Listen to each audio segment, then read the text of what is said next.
The Whistler.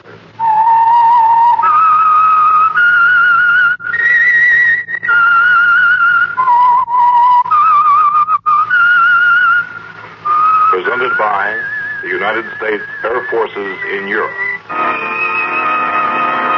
I am the Whistler, and I know many things, for I walk by night. I know many strange tales, hidden in the hearts of men and women who have stepped into the shadows. Yes, I know the nameless terrors of which they dare not speak. Tonight transcribed, it's The Whistler's strange story, 7 Steps to Murder.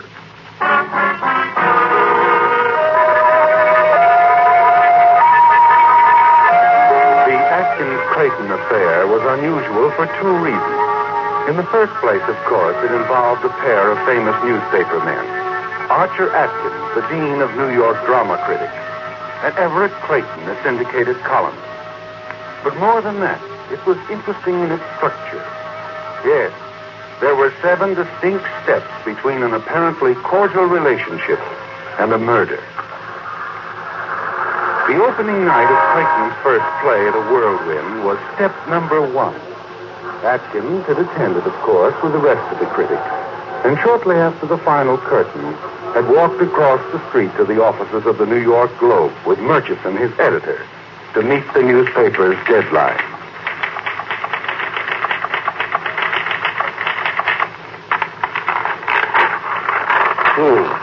Everett Clayton's new play, The Whirlwind, opened last night at the Brighton Theatre with Diana Brooks and Paul Strand in the leading role. Finished it, Atkins? Murchison. I want to see what you did to Clayton's play. I thought it was great. Oh, did you? Here's what I thought. Everett Clayton's new play, The Whirlwind, is dullness itself. Is utterly lacking in originality, imagination, or even ordinary playability. The death rattle was audible before the first act was 5 minutes old. Listen, Atkins, you can't. Why can't I? You grew up together. You came from Texas together. You were even engaged to his sister. He's your best friend. Art knows no friendship. You're a liar. You're jealous because Clayton's invading the drama, your sacred territory. Well, if that's true, you should fire me. Too bad I'm too influential, huh? You know, one of these days you'll stick your neck out too far and I'll chop it off. Your review of Everett Clayton's play was step number 2. The next day, you see Clayton in the coffee shop of the Stratford Club, where both of you live. He walks over to your booth, his face tense and expressionless, the paper folded in his pocket. Well, Everett, good to see you. Sit down, please. Thank you. Wait down. Yes, sir. Coffee, please. Yes, sir. 2. No coffee for me. Milk. Yes. Your stomach again? Getting worse, I'm afraid. But that's not why I came, is it, Archer? I suppose not. That review, Archer. Nice of you. You're not a playwright, Everett. You at least saw the play, I presume? Of course. An author spends a year writing a play, and that's the consideration he gets. Any of your money in it? Everything I've got. Oh, too bad. Why didn't you consult me before? Let me read it. Because I knew what I'd get. Sarcasm, smart cracks, not one bit of constructive criticism. There is a small item you've forgotten. Talent. No one has yet succeeded in drawing milk from an elephant. Nor kindness from a critic. If you wanted charity, you should have said so. Do you want me to go over it scene by scene and show you how bad it is? No, because you couldn't. That's the trouble, you know. The people don't decide what's good or bad anymore. They wait for the critics to tell them. Well, thanks to you, I know my play is dead, Atkins. But I also know you're a fake. You've been phony all your life. If the Rover Boys in Switzerland had Edgar Allan Poe's name on it, you'd call it great. Go easy, old boy. You're getting carried away. You picked on the wrong guy, Archer. I've got 20 million readers, too, and before this thing's over, I'm going to make you look like the village idiot. Just do me a favor, Atkins. Check my column tomorrow. It'll interest you.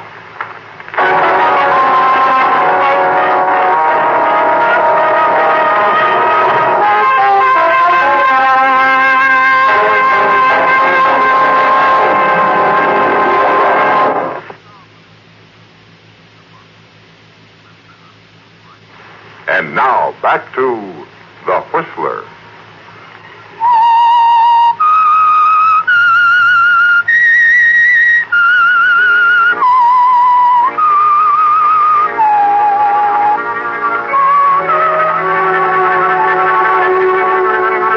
Yes, Archer. Although you didn't know it at the time, the case that was soon to become famous as the Atkins-Clayton affair fell neatly into 7 parts. 7 steps to murder. Clayton's play, of course, was the first step, and the scathing review that appeared in the Globe the next day over your signature was the second. But when you arrive at your office the next day, Murchison, the editor, is sitting on your desk waiting for you, the afternoon edition of the Ledger in his hand. Hello, Murchison. Did you read Clayton's column? I did not. Lead paragraph. Listen. I am now reconciled to the fact that my play, The Whirlwind, will close in a matter of days as a result of the efforts of a group of critics headed by Archer Atkins. As a matter of fact, Atkins is not equipped to set himself up as a critic or even a writer. He has no conception of literature, dramatic, poetic, or otherwise. And I intend to prove it. Well, amusing, but not very. You started all of this, Atkins. I think you should I'm going to be apologize. quite busy, Murchison. I'm sure there are a few obituaries that require your keen intelligence. I hope Clayton gives you a sock on the jaw.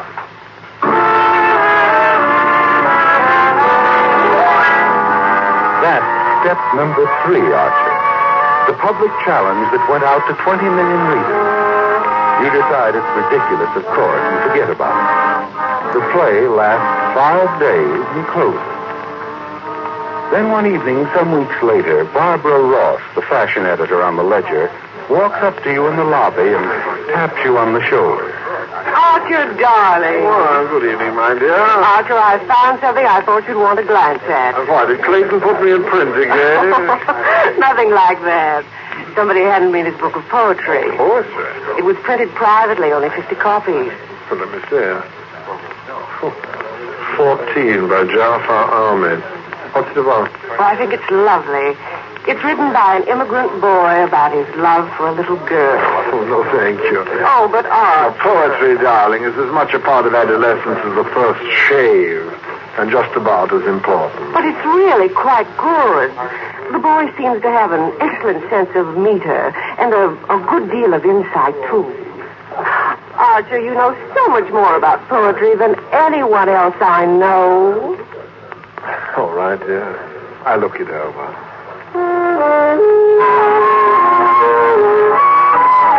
Step number 4, the book of poetry. Nothing to it, of course, is there, Archer? But you take it home and toss it on the nightstand. And just before you decide to turn out the lights, you pick it up and glance at the first page. Holds you from the start. There's something about the poems that haunts you, almost as if you'd read them before. Memories, things you'd forgotten completely, spring to life. Yes, this boy has managed to capture something out of every man's youth. Something that gets under your skin and stays there.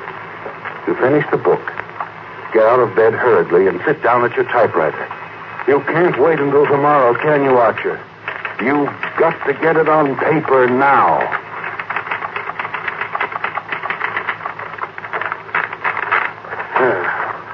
Although the poems are immature, there's something great and universal about this work. The volume has been printed privately, but in my opinion, it would be a wise investment for any publisher to issue it in quantity. 14 by Jafar Ahmed should never be forgotten. That ought to do it. It'll be on the bestseller list in a month.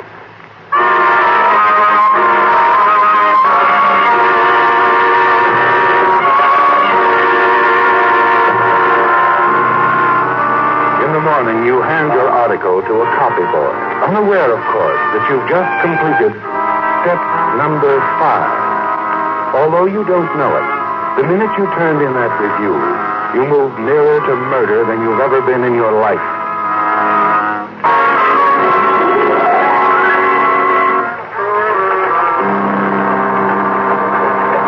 It just 24 hours later when the same boy walks into your office, places a newspaper on your desk.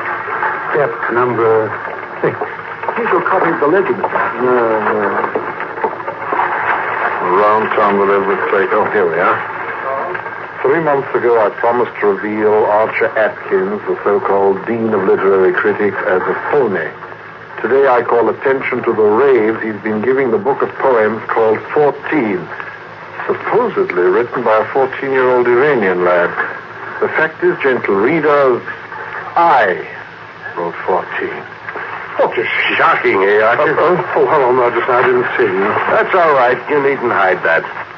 Some of our best people read Everett Clayton, including the publishers of this paper. It's trash. Just trash. And lies, too, I suppose. Clayton never wrote 14. He hasn't got enough sense. Seems to know a lot about it, Archer. Read on. He tells just how he did it.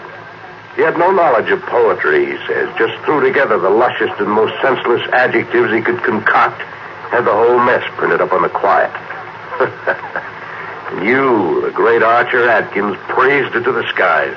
Are you trying to tell me that you believe this nonsense? Well, just about a man's... The man's got readers, Archer. 20 million of them, so calm down. Don't tell me to calm down. As a matter of fact, why don't you get out of here? Let me at that typewriter. I'll teach Clayton his place. Not in a Globe, you won't. And why not? I talked to the publishers. They want your resignation by the end of the month. From now on, I'm editing your material, and I don't intend to have any libel suits on my hands. Not even to save the great name of Archer Atkins. Good day. Well, for once I've had the last word.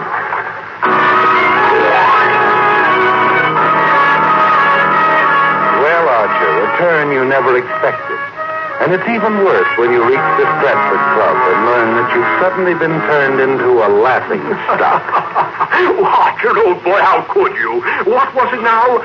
I still feel the music, the poignant expression of an adolescent love.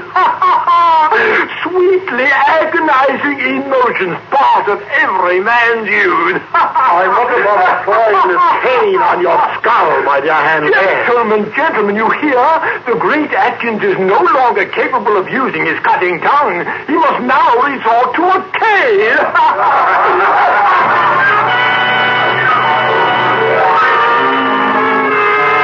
This thing has got you, hasn't it, Archer? And it hurts deep, twisting inside you until finally the 7th step begins to take shape. The 7th and final step, murder.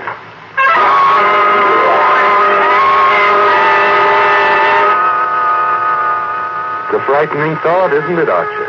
Frightening, but very clear. It's all there in your mind as you ride up to your luxurious suite in the elevator. Everett Clayton is a man of habit. One of them forced upon him by his health. You know all about that, Archer. How each evening at 7, a waiter brings a large glass of milk into his apartment. You smile as you let yourself into your rooms across the hall. Tonight, that same waiter must bring you something as well. Hello, coffee shop. This is Mr. Atkins. I wonder if you'd send me up something, huh? Oh, I don't know. Something light, a chicken sandwich, perhaps. Oh, no hurry. Well, said you have a waiter coming to Mr. Clayton's rooms at 7? That's time enough, surely. Just don't make a special trip. Thank you.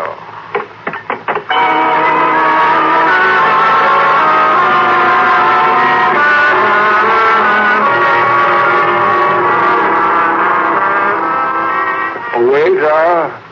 Yes, sir? You have a sandwich and coffee for me? Oh, yes, sir. But I was going to stop first at Mr. Clayton. Yes, we'll come in a moment. I'll set it down there on the desk, will you? And I wonder if you'd do something for me. I tried to unlock a suitcase a moment ago, but I couldn't seem to turn the key. Would you have a look at it, please? Why, certainly, sir. Where is it? In the bedroom. Of course, if it's too much trouble. Not at all, sir. I have handled a lot of them. You hesitate as the waiter starts to cross to the bedroom. Then you turn quickly to the tray he set down on your desk. Before he comes back, you empty the contents of a small envelope into the milk intended for Clayton. You stir it hastily, and then return to your book. Well, I got it open for you, sir. That lock is sprung a little bit, though. Oh, well, I'll have to have it attended to. Here you go. Thanks for your trouble. Not at all, sir. Thank you very much. Well, thank you. You settle back in your chair now, giving the waiter time to deliver the glass of milk to Clayton. A few minutes later, you slip out into the corridor and down the hall. Stop outside of Clayton's door and listen. He's talking to someone on the telephone. Yes, I got your letter. Well, what did you expect me to do? All right. I promise I'll see them about it first thing tomorrow.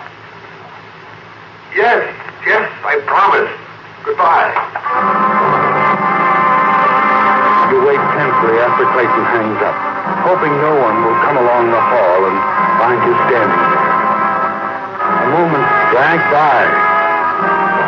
What is he doing? Isn't he ever going to pick up that glass? And then...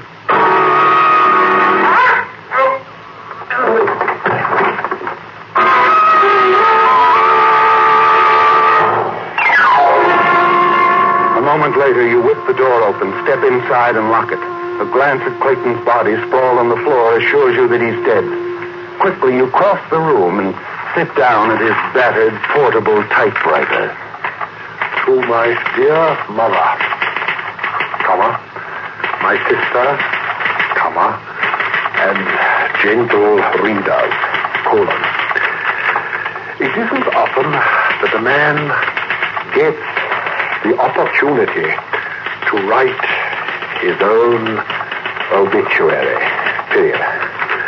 Believe me, comma, this isn't easy, comma, but I've been ill for some 10 years now. You type rapidly, Archer, because you know exactly what you want Clayton's suicide note to say. It includes, above all else, a confession, one in which the dead Everett Clayton will admit to the world that he perpetrated a deliberate hoax against you. His note tells how he lied in claiming to have written the verses in the book 14. How actually he simply dug up a number of anonymous ballads and revised them a bit. You put it all down, Archer, your way, but in Everett Clayton's style. And then you add his well-known signature. Just the two simple typewritten letters. E.C. Thanks, my dear Everett. We'll see tomorrow how your 20 million readers like this one.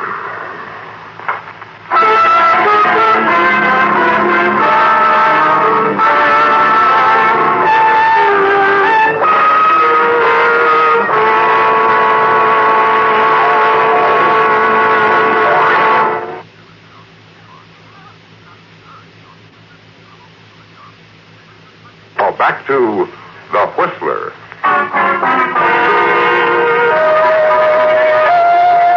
Well, the 7 steps have passed now, Archer. Everett Clayton is dead. But more important than that, the suicide note in his typewriter will put you back at the top of the heap. Yes. Murchison, your publishers, Hanley, and the whole literary world will have to admit who has the right to wear the critic's crown. You don't seem at all surprised at the police calling on you, Mr. Atkins. Oh, my dear Captain Foss, well, the moment the manager of this club informed me of Clayton's demise, I resigned myself to a round of dull questions. Naturally. You've known him all his life, grew up with him, sweet on his sister at one Anything time. else you want to know? I was an incubator baby, weighed 3 pounds, 2 1/3 ounces. I'm surprised you aren't more interested in the way Clayton died. I like to believe people, Captain. When I'm told someone is dead, I assume he's dead. Whether he was shot through the head with a cannon, threw himself into Mount Vesuvius, or was clubbed to death with the missing arm of Venus de Milo doesn't concern me in the least. Poison is more to your liking, isn't it? I don't know what you're trying to imply. Well, let's make it clear, then. How long did it take you to write that note? Note, Captain? The suicide note in Clayton's typewriter. Oh, do tell. In verse, no doubt. It says Clayton never wrote those poems, that he stole them from some anonymous ballads.